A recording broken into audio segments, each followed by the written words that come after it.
Hello, good morning. I'm very glad to be here. And I was actually going to present with my colleague Christina, who's an animal rights activist in Estonia. She was here last year, and I believe many of you know her, but she couldn't make it, unfortunately. But it's a research that we did together, so I'm going to be speaking as, we did this. So yes, first, so what is this topic about? In fact, we were inspired by last year's conference and the topics that were talked about. And one of the issues that came up really prominently was the issue of whether the animal rights movement should focus on animal rights issues more narrowly, or whether it should be also focused on social justice issues as well. And so that was one thing. And another related question was the issue of whom is it actually acceptable to cooperate, which organizations and which individuals. So these questions were debated a lot, and we thought, why not study it a bit further, since we both are sociologists, and we thought we could use some of our knowledge to study this further. And it seems like there's some kind of pressure to, in a way, for animal rights movements to take on board issues of social justice, to deal with also, gender issues, other kinds of discrimination. And we wanted to know what the activists think about this. I think this choice of strategy, what to focus on, whether on animal rights more narrowly or to include these other issues as well, it has implications for the development of the animal rights movement and its relationship to other movements. And I think that this issue hasn't been really studied further. But just to say that this is a research that we're still in the very beginning stages, so some very preliminary things we can say here, and mostly focusing on things that the activists said. We're going to present some of their views. So actually we focused, Christina and I, we are part of the Estonian animal rights movement, and so we interviewed animal rights activists in Estonia, but also in Latvia and Lithuania, so in the Baltic region. That was our focus. Yes, so we wanted to kind of give voice to them, and in very many academic debates or, academic literature focusing on social movements and animal rights, the activists' voices are not very much present. So a bit about our research participants. So we interviewed 15 kind of key activists in the Baltics who are really the people who started the organizations and are part of the core groups of these organizations. So they were, just some numbers here, 29 years of age, average age, and 10 were female and 5 male. And some other demographics, they all are part of dominant ethnic groups in their countries and live in major cities. And actually this reflects very well the demographics of the animal rights movement in the Baltics. So we interviewed them. And I think it's also good to say something about how we were positioned in relation to them and to this topic, and it's a bit different. So Christina is a long-term animal rights activist in Estonia, and she's kind of an insider in the movement and has been using effective activist strategies and knows a lot about this. And I myself, at least initially, also was positioned, partly as an insider, being a member of the movement, but then also have this academic background in sociology and a feminist background, so kind of familiar with some of the more theoretical frameworks, and on the theoretical level, very much supporting the idea of total liberation and also the abolitionist idea on the theoretical level. So for me, was really important to understand or to hear about the activists' views on this issue, kind of to understand how all this works on the more practical level. And yes, many of these people we interviewed were actually our colleagues or even good friends or acquaintances. And just a few words about the animal rights movement in the Baltic countries, which is, I think, important to understand some of the things being discussed there. So in post-Soviet Europe, the social movements in generally are characterized as quite weak, and there are low participation rates. And also sort of these movements which are really critiquing some core principles of societies are not very strong or are lacking. And the animal rights movement has been present since early 2000s, and despite the small number of activists, it's been quite vocal there and quite visible, I would say.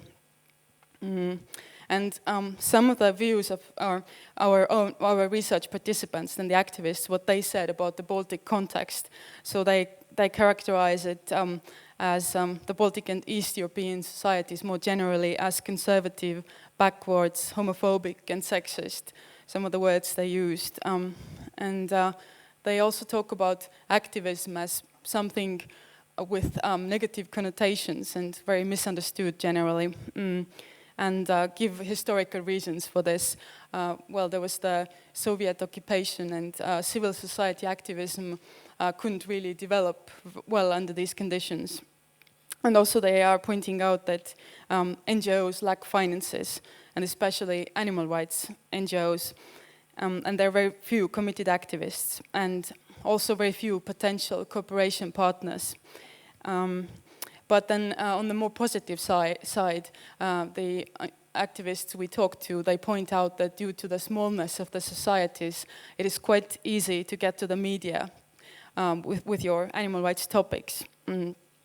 And so all of this, what I just said, or yes, what came out from the interviews is that they kind of see these issues as framing very much the movement's agenda and strategies in all the Baltic countries. And there's also like a common identity and a lot of cooperation between the animal rights movement in these three countries. And another thing I think that came out from the interviews really was quite evident was that they characterized the movement in the Baltic countries as less radical, using some of the words of the interviewees.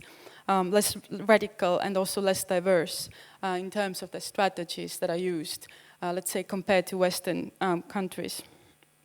And to talk just a bit more about the kind of pressure or the issue, the debate, to be more intersectional or to take on board these social justice issues as well. And I mean, that actually is maybe a topic for another research, like the sources and nature of that pressure, where that comes from. But some of the sources maybe are more like theoretical. If you've heard, there's this academic kind of research, and there are debates. There's a field of research called critical animal studies.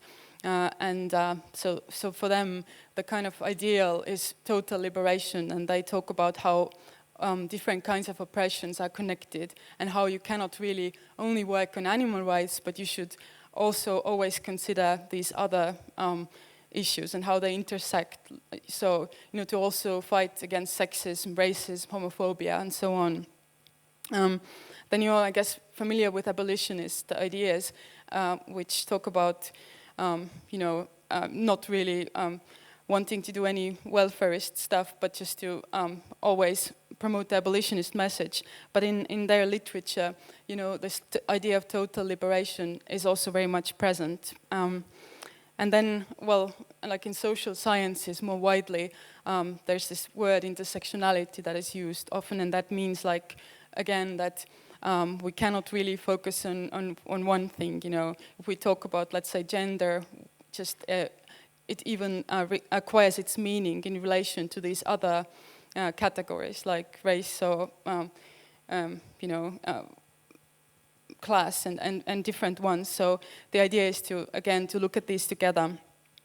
So these might be maybe some kind of external sources of pressure that the activists are kind of facing. And then, yes, if that's a kind of a good classification, but I guess more like inside the movement too. So personally, most activists like hold these views of total liberation as their kind of ideals on the personal level. And they have been actually also involved in other movements. So some of them started as, let's say, women's rights activists and then went to work in the animal rights movement. Okay, and then some of the things that we found. So I just want to briefly kind of highlight the things I'm going to be talking about. So first, like, I'm going to say a few words about the connections that the activists were drawing between animal rights and social justice movements on the more theoretical level. And then things that they think about cooperation with other movements and organizations.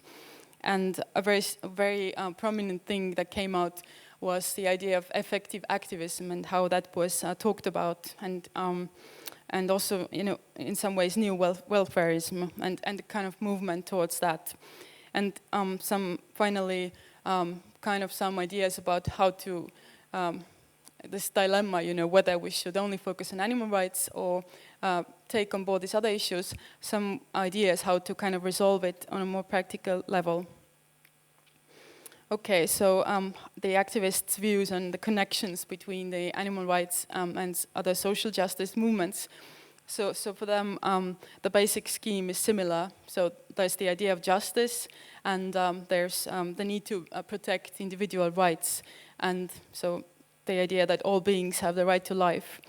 So animal rights is understood as part of the wider social justice agenda. And in fact, from several interviews, it came out, the activists said that animal rights, in fact, should be thought of as the greatest social justice cause, just considering the numbers of animals slaughtered every year, exploited and slaughtered. And they also thought that animal rights should be thought of as a part of the broader human rights framework. And when they talked about this, they very much used the human rights vocabulary. So they talked about discrimination based on species, and they used the word oppression and some other words that indicated that they kind of thought of this very much like with the same logic as, you know, human rights issues are talked about. And then they also highlighted the issue as a problem that, you know, while they see these connections, then other movements really don't. And that's, some of them kind of thought that that's a very unjust situation, so that the other movements are not acknowledging the problem, the connections. So yeah, I've got some quotes here. Kind of, this one kind of highlights the linkages between the oppression of animals and women. So referring to the famous book of Carol Adams, the book Sexual Politics of Meat, where she was drawing these connections. And this activist is saying that I think it is very clear that female beings are being oppressed and forced to do something and be someone that they don't want. And then saying that it's a similar kind of oppression, but it's worse in the case of animals. But yeah, like, so seeing these connections here. So that's one example. And that's a quote which is problematizing the fact that other movements don't see the connections.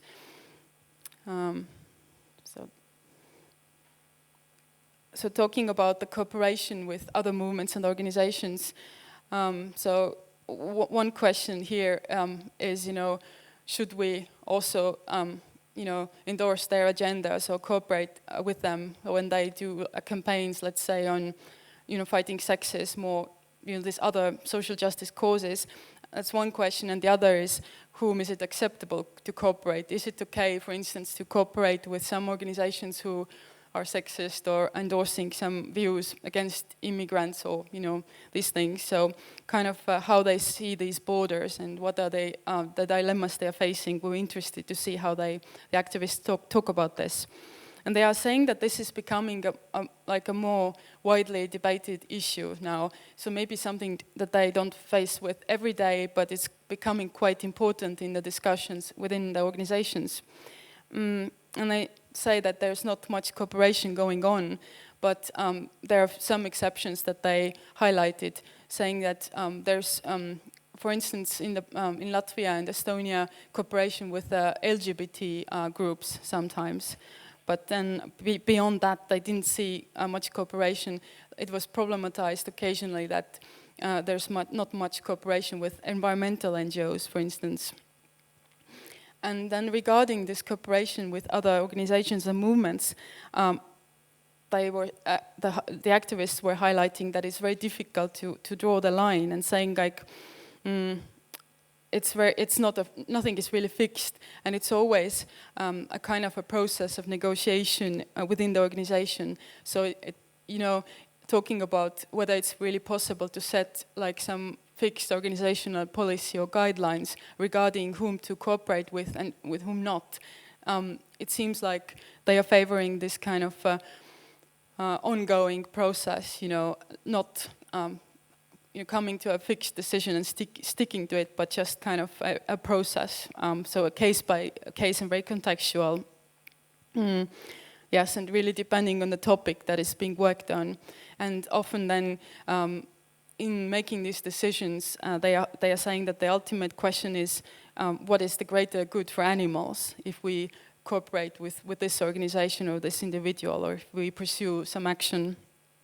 And I think that's quite interesting that one activist particularly was highlighting that the question of whether and how to cooperate with other social justice movements, that it is more than just that question, but it's a question of identity for the organization. So what kind of organization are we when we do this, when we cooperate with these people, with these organizations? And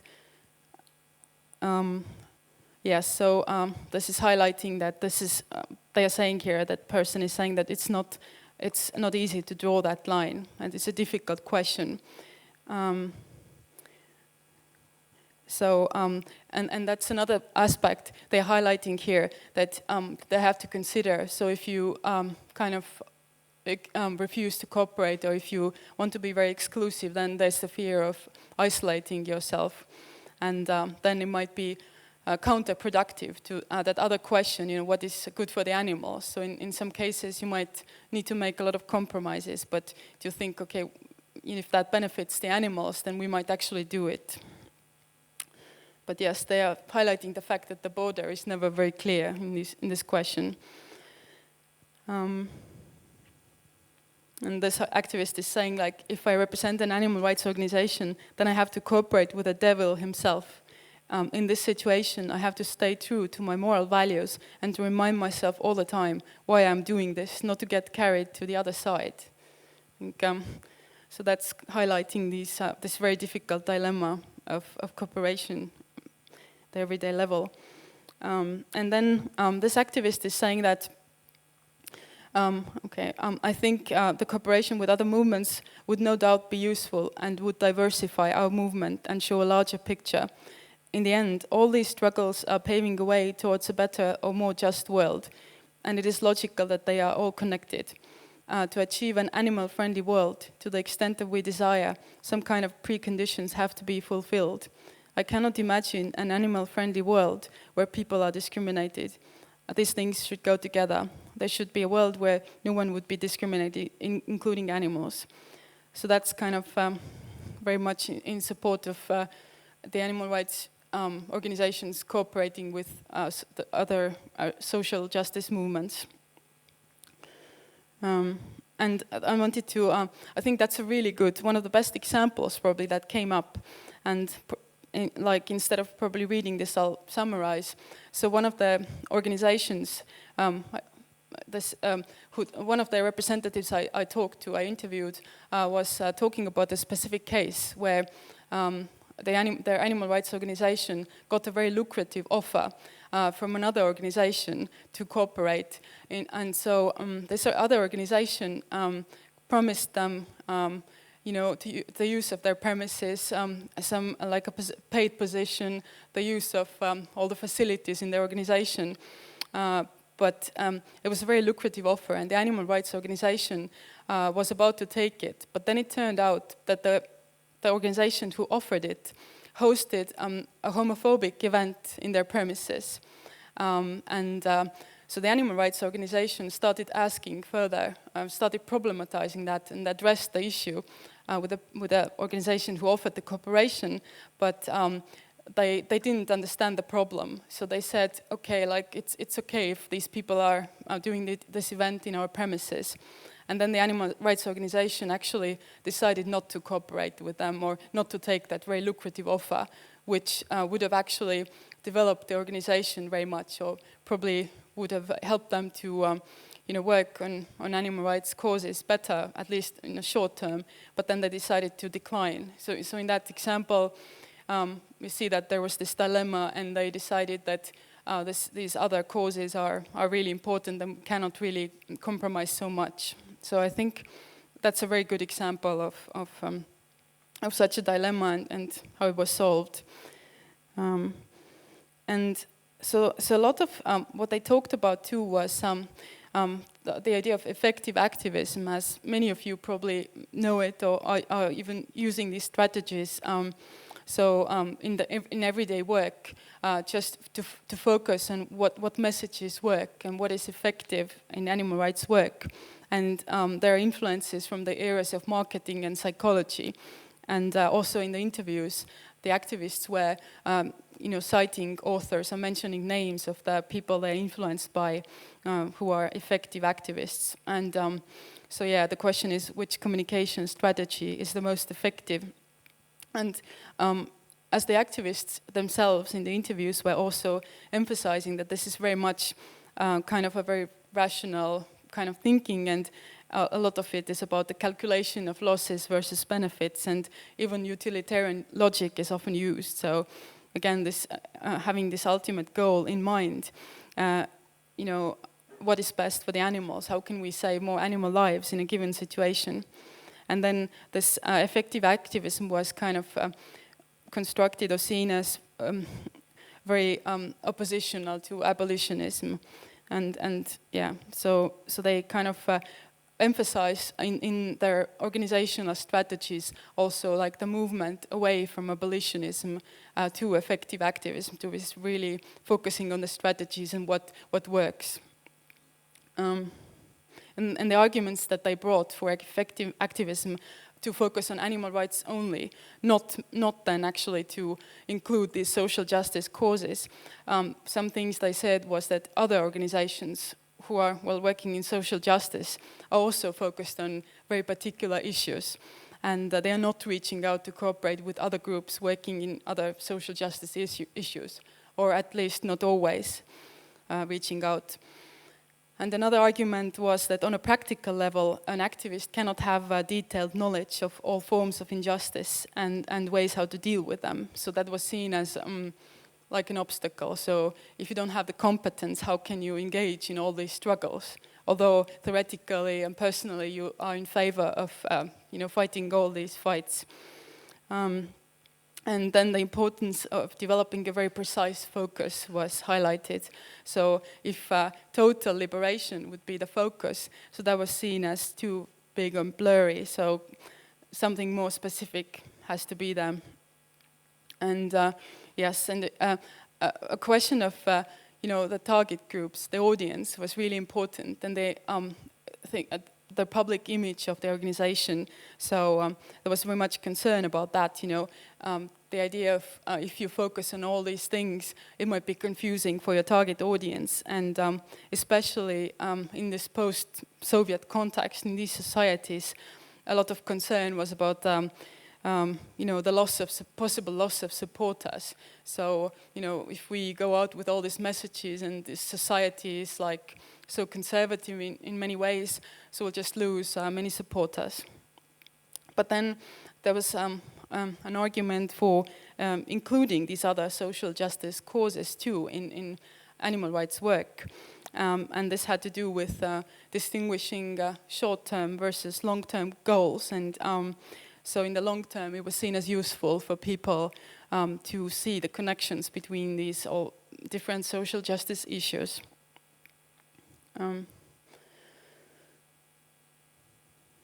Yes, and this activist is saying, like, in fact, problematizing or thinking, is effective activism always effective? She's saying she has doubts and hasn't been really able to decide, and is not says that she's not an abolitionist, but also doesn't agree with effective activism 100%, and is trying to find some kind of truth in between these. And a lot of interviewees were emphasizing how the animal rights movement has changed. So in the beginning, they were saying like, we were doing crazy radical things and we were yelling in front of stores, but now we have sort of become, we want to be seen as more acceptable and not as radical, and so we want our public image to change in that sense too, for the society to accept us more.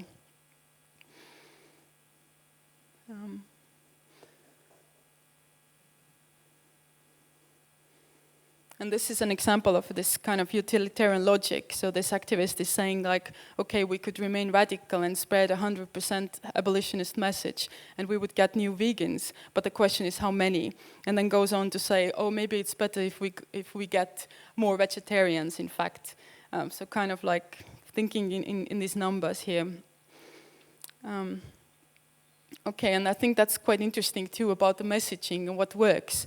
So that activist is saying, if you communicate one message to someone, they either agree with it or not. But if you communicate, let's say 3 or 4, animal rights, feminism, racism, and anti-capitalism, and if they disagree with at least one of them, then there's a big chance that they will put away a leaflet or whatever.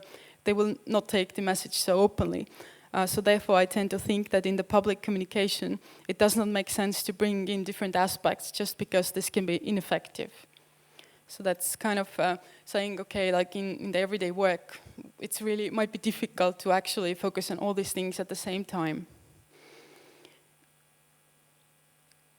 And a lot of, there was a really big, I guess, like tension or these kinds of levels. So the activists themselves in the interviews were very much distinguishing between the organizational level versus the personal level and kind of theoretical and more practical levels. And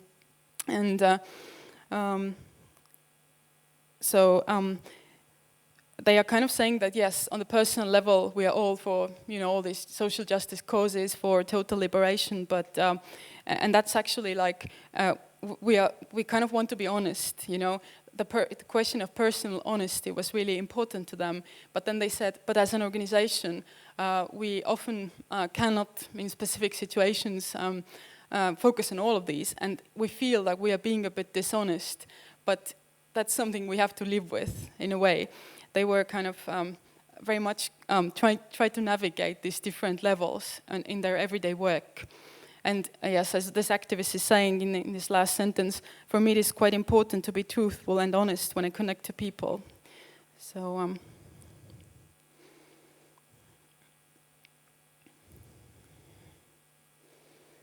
and I think that's a really kind of summarizes it all, like in a way also to offer a solution, how to deal with that problem of, how to remain honest and how to work effectively, how to communicate your message.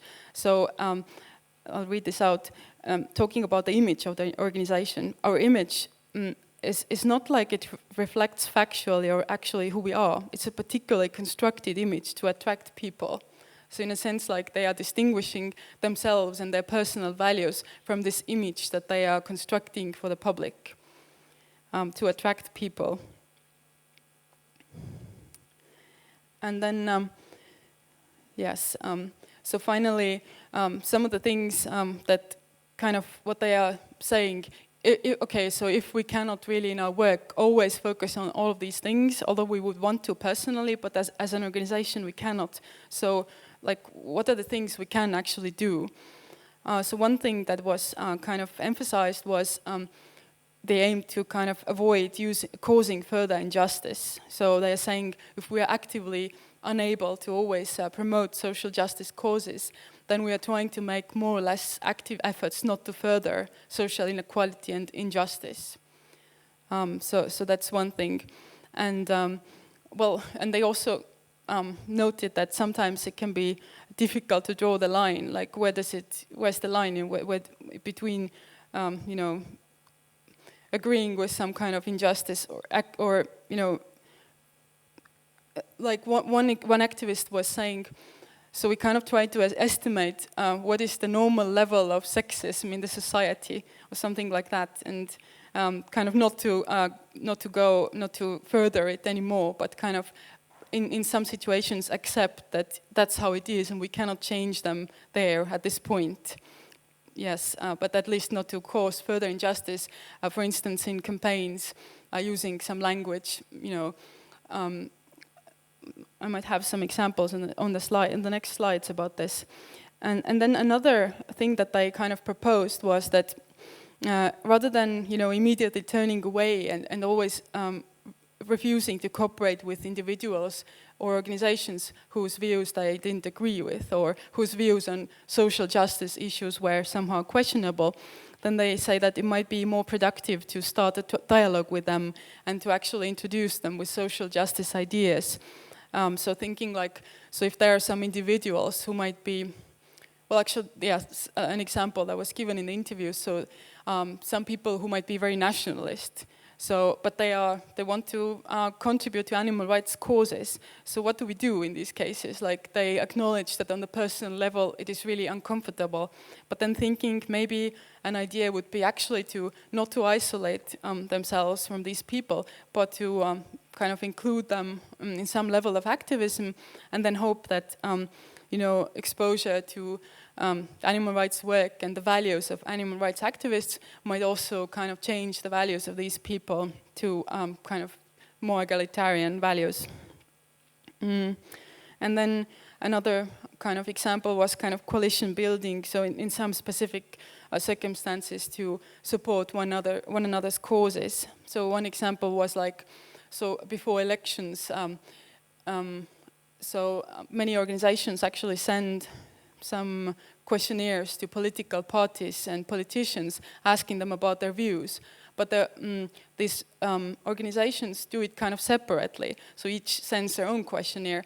But there was the idea of actually putting something together. You know, an animal rights organization with, let's say, a women's rights organization, they send the questionnaire together, and then kind of if they see that the politicians are willing to support one cause but not another one, then this would be considered in a way unacceptable by the organizations.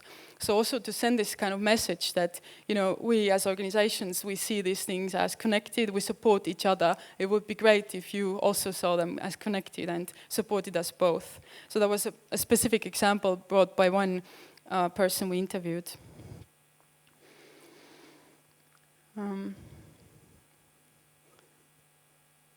Yes, and I guess there's one example of how to avoid further injustice was brought. So in Estonia and Latvia, we've got very big Russian communities, Russian-speaking people, and so it is known actually that from surveys that many more Russians than Estonians or Latvians support, you know, the fur and fur farms and also animal circuses. They visit these circuses. So this activist was actually saying like, it would be really easy for us to use this kind of sentiment or say like the fur or the circuses are a Russian thing, you know, or kind of frame a message in that way. But then they said, of course, we're not going to do this because we don't want to promote further kind of discrimination of Russians in Estonia and Latvia, and so they said we're of course not going to do that. So that's an example of avoiding further injustice. Yes, and that's an example when activist is saying that, yes, okay, so in a way involving these people with, let's say, nationalist views, so we can educate them in animal rights, but then also maybe as a bonus pull them away from nationalist ideas. Maybe it would work that way. And that's one I summarized about sending like a joint questionnaire to the political parties. Okay, so yeah, just some things to conclude, summarize. So the activists find it very difficult to draw a fixed line or some kind of fixed organizational policy regarding with whom it is acceptable to cooperate with or with whom not.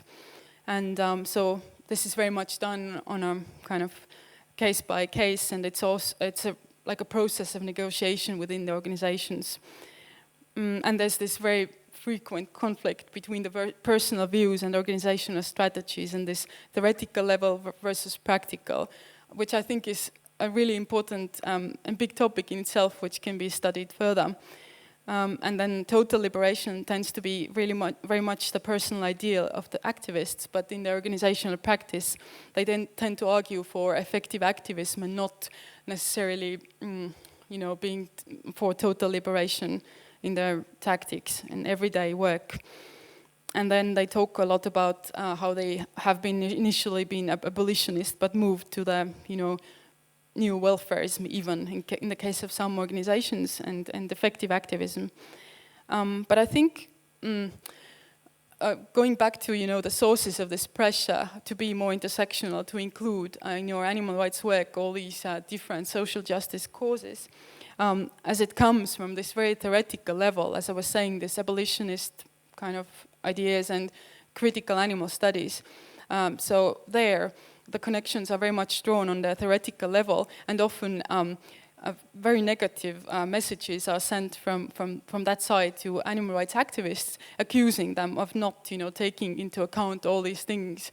But in a way, the issue perhaps is that animal rights activists are working with very different target groups, like, people on the street, pretty everyday contacts. So, and the critical animal studies, their audiences are academic, and they don't really need to be convinced. They are already convinced of the fact that all these oppressions are connected.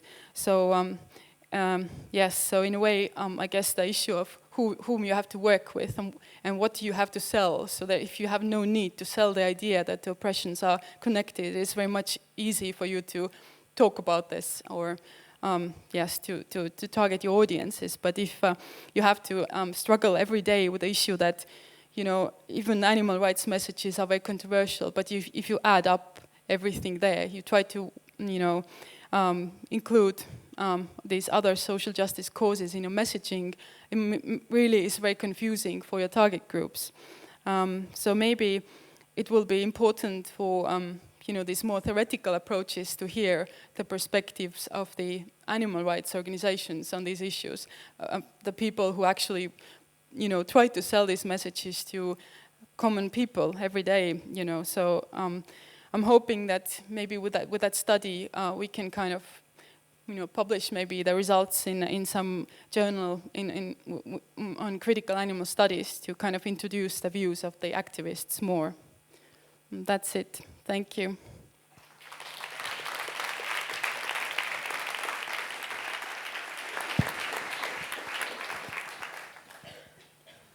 Any questions?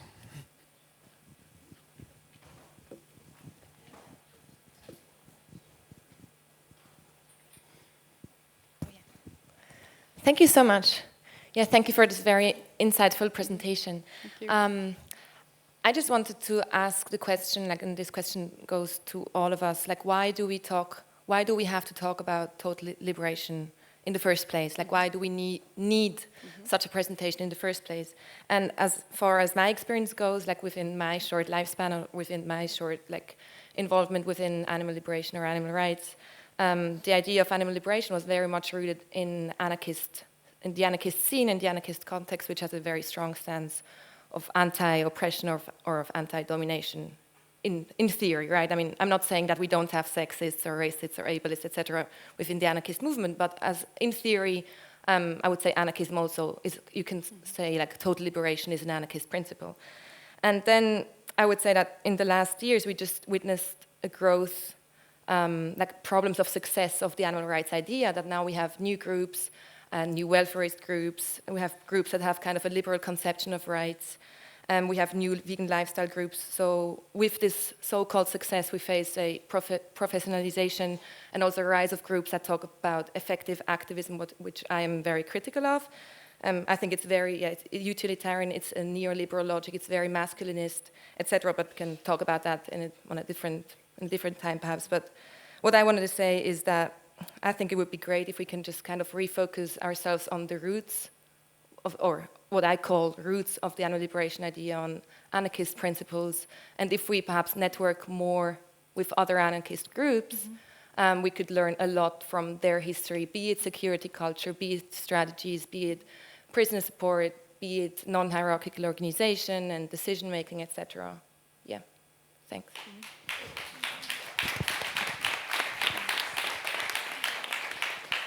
Yes, thank you. Yes, a lot of things. Yeah, I guess the question of why do we need total liberation, we should maybe just discuss it amongst ourselves. I've got no good answer. Just the thing that last year there was very much a debated issue, and thought that it would be good to hear the views of the activists. But regarding the anarchist kind of beginnings of, or animal rights being very much rooted in that framework. Yes, actually the activists were, the Baltic activists I was interviewing were highlighting that, yes, that's the case in many, Western countries, but as I was, I think also mentioning, in the sort of post-Soviet space, there are not very many, very radical movements, who are really critiquing the core principles of societies. I guess like the anarchist movement. I think our anarchist movement is kind of, compared to some other countries, kind of very small and not very vocal. So they wouldn't really get so much support, I guess, or cannot rely on them very much. So in that sense, also maybe if that was an option to cooperate with them more, then yes, maybe the messages of the animal rights group would be more radical. I'm not sure, but I guess they very much why they were talking about effective activism, why it works, had to do a lot with this post-socialist context. Just the idea that if you don't compromise, if you refuse to cooperate, you cannot advance your cause. You just isolate yourself. Thanks.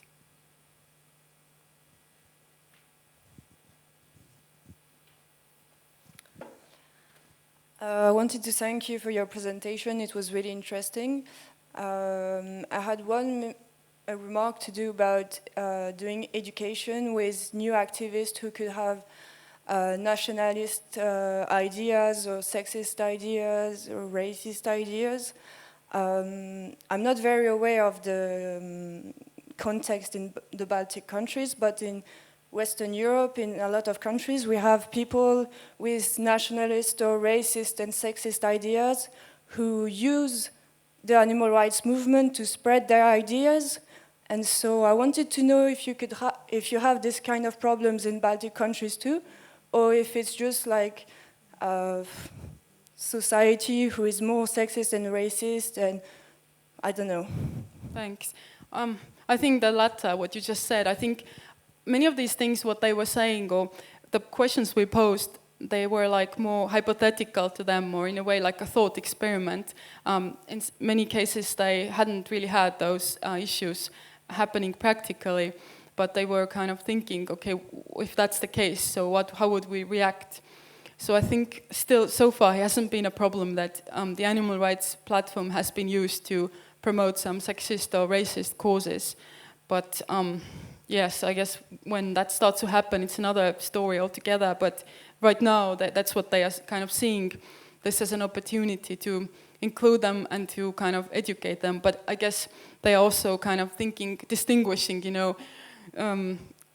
if, as one activist was saying, if it's the kind of level of everyday sexism, that is so common in the society, then it's maybe okay to include them in the movement. But if it's like really, if someone is like, I don't know, leading a group of some hate, there's a hate speech group or something, like they wouldn't probably cooperate with them. But yeah, it could be further kind of asked or studied, yeah. Other questions? Thank you very much. Thank you.